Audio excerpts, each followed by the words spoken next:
Okay, guys, I'm just going to go through some feedback. I've gone through most of your team project reflections. Those who haven't will get it back today. Just some key things to note. I know this might be a little bit of a long video again, but please watch it to the end. There's a lot of useful information here to support some of your ideas.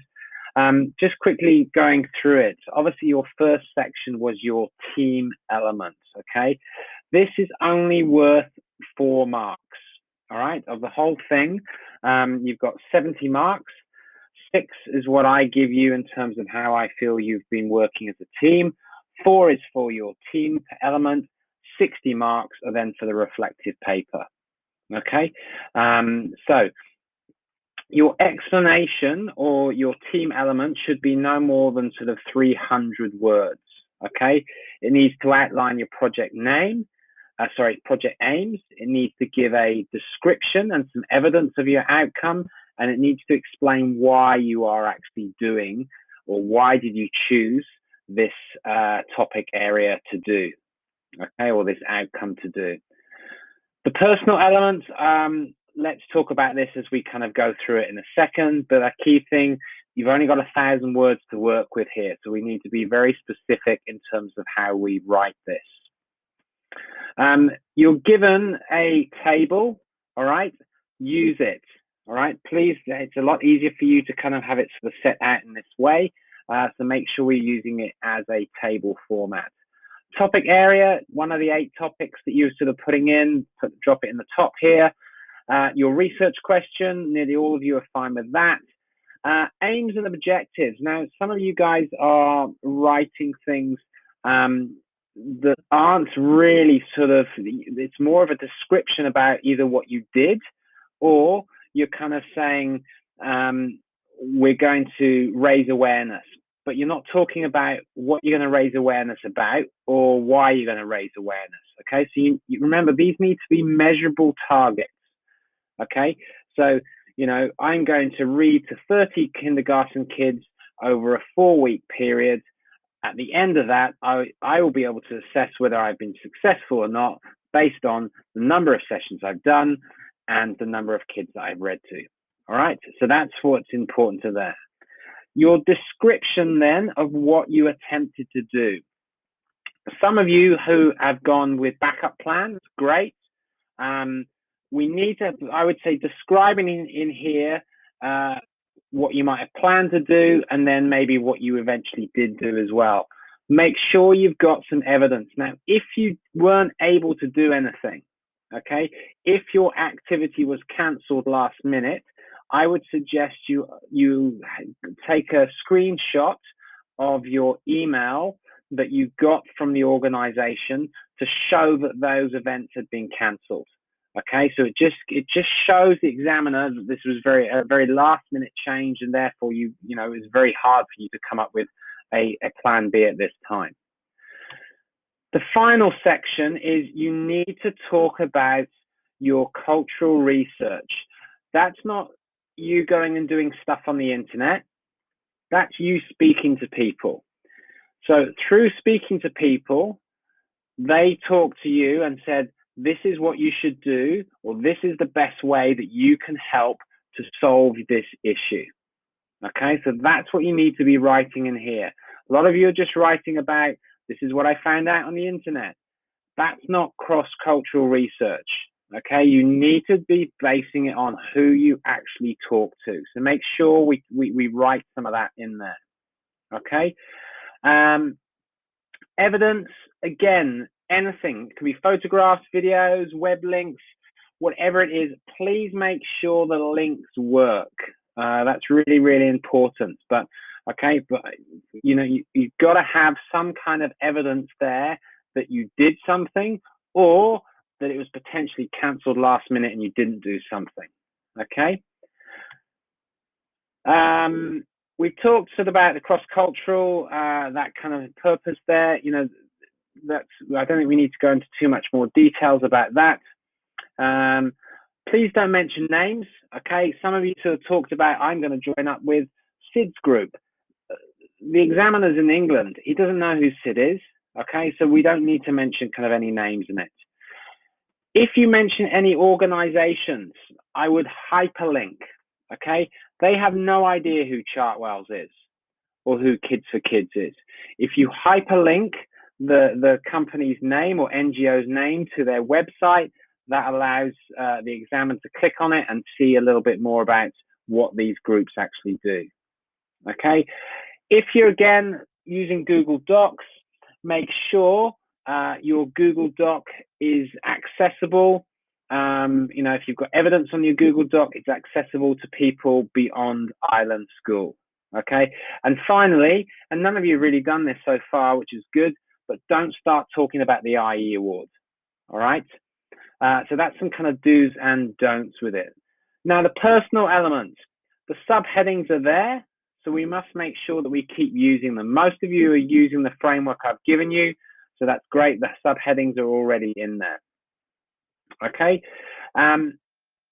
Some of you are being a bit too descriptive. You're kind of just telling me a story. This is what we did. Okay. Some of you go on and talk about, well, this is why we did this, and this is kind of what happened when we did it. This is maybe some of my thoughts and feelings and of what kind of happened. The best ones are saying, well, this is what we did. This is why we did it. It didn't go to plan. Next time, we're going to do this instead. Okay. That's really the 3-step process you should be writing for every single paragraph. So every single one of those kind of subheadings. Okay. Again, we've got a couple examples here that you can have a look at. I'm not going to read through this for you, but you can see from the one on the right-hand side, it certainly goes into a lot more detail in terms about what you did, why you did that, and what would you do differently. Okay, and that's the important part. You can pause the video and you can have a read of that as you go. I will also upload this as a Google Slides as well. Make sure you're supporting your work with examples. So get personal about it, okay? Again, 2 more extracts. Extract A is very generic. I could take extract A and I could put it in any single one of your team project reflections and it wouldn't be out of place. When I read some of your work, it reads like this. Okay, you talk about communication, you talk about collaboration, but you don't really talk about it in the context of your project. Okay, you need to be doing this so if your communication method failed, WhatsApp failed, give me an example. Why did it fail? Okay, I want to see, it needs to be some specific kind of examples that link to your project. So that's important. Don't be so generic. Try and get some examples in there. Okay, again, you can read these 2 as samples, so you can kind of understand the difference between the 2 of them here. Again, you've got the PowerPoint that we went through a couple of weeks ago, which sort of talked you through in terms of how to actually write this. I think most of you have done this well. In general, your reflections were very good. They're probably the best year group I've actually read. Bear in mind how, what a nightmare you guys have had. So, really, really well done. But look at the exemplars that are in this PowerPoint. So you can click on the link here. Okay, it will take you to these exemplar paragraphs, and you can actually have a read through what are some good kind of samples. It's important that you've got to make sure that you've got a balance. Don't just focus on what went wrong, okay, because there is a tendency to maybe do that with your projects this year, or just on the challenges. Focus on the strengths, focus on the benefits also. Okay, it's really, really important that you actually do that. Okay. In your first section, your strengths and limitations of your outcome in achieving your project aims. So this is where you talk about, did you actually meet your aims and objectives? How do you know that you did? Okay. Did you do a survey afterwards? How do you know you actually made that change, made a difference? If you were doing some kind of advocacy, did you persuade people? If you raise money, did it have an impact? Okay, so that's what some of the things you're thinking about. Now, if you didn't do that, that's something you can talk about in this. You know, that might be a limitation of it, that you actually still don't know whether you actually had an impact or not. When you're talking about your work processes, several of you are talking about you as an individual. Okay, that comes later on. This part, I want you talking about, these are systems, these are things you use to make your project function. Okay, now it might be communication tools. It could be protocols you had to collaborate as a team. It could be documents and project management tools that you set up, that you had timelines that you were following. What were the strengths? What were the limitations of those processes? So the systems and processes that you use in order to try and actually achieve the outcome. Okay, don't talk about so much about your individual leadership or your individual communication and collaboration. Okay, it's the systems you're looking at here. Benefits and challenges of working as a team. Okay, again, coming back, make sure you've got specific examples. Okay, same for the weaknesses of your own performance and the strength of your own performance. I want specific examples that link to your project when you write both of these paragraphs. Most of you write this well, but quite a few of you are missing those examples. When we're looking about section 5 in terms of what have you learned about different cultural perspectives, it's what you, the individual. A lot of the other sections so far have been about we, our team, our, us. Okay, this is about you. It's I did this, I learned this.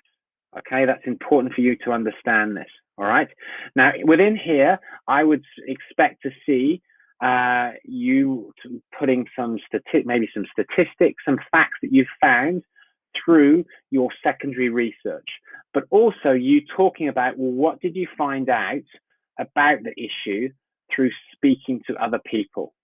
Okay, through speaking to NGOs, through speaking to people beyond Island School. All right.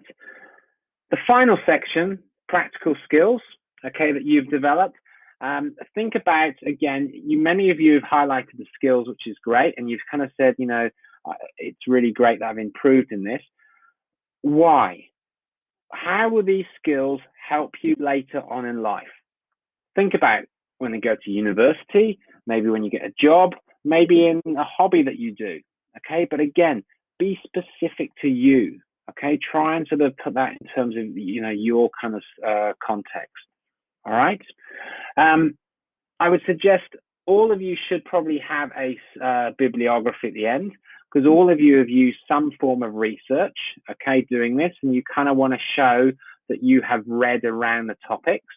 Okay, so at the end, make sure that you've used or you've added all the sources that you've actually used. Okay, again, the link, okay, takes this to Cite This For Me, and that will then help you actually create the reference in the format that you can see on this slide. The rubric, I'm not going to go through this in much more detail. The rest of the rubric is on this PowerPoint for you to have a look at. You can see it's broken down into 3 parts. You in terms of evaluating yourself. Okay, this part is very much in terms of you and your reflection process, and this is very much on how you communicate things. Right now, I don't think that's sort of so valuable for you to kind of go through, but again, you can have a read through it. It's in the slides. Okay. Final formatting. Okay, please make sure you've got on the front cover, you've got your name, you've got your student number.